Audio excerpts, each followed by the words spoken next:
Dah. Hello everybody, this is Najmi No! Brothers.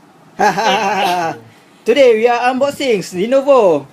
Masuk What- YouTube. What model? iPad y410p. Alright, let's do it. Go, go, go.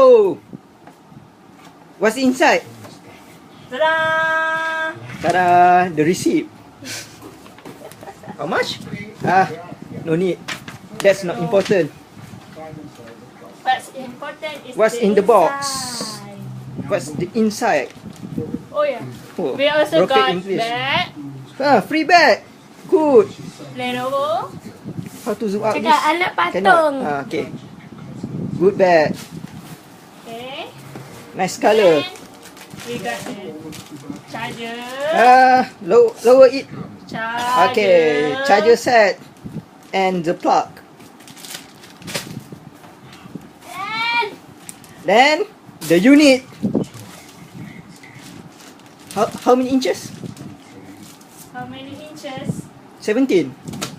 15. 14? 14. Little big. Sama dengan Basul. Oh, 15.4. No. Is it correct? Not important. Lenovo. Lenovo YP. We got the And the battery. battery. Good. The manual.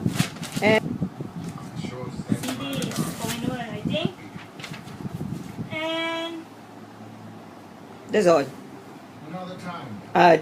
This is my Patung robot. patung robot. Okay.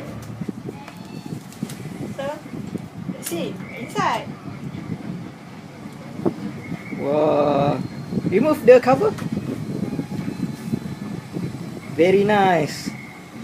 Colour. Look, the red. Red. So much red. Lenovo style.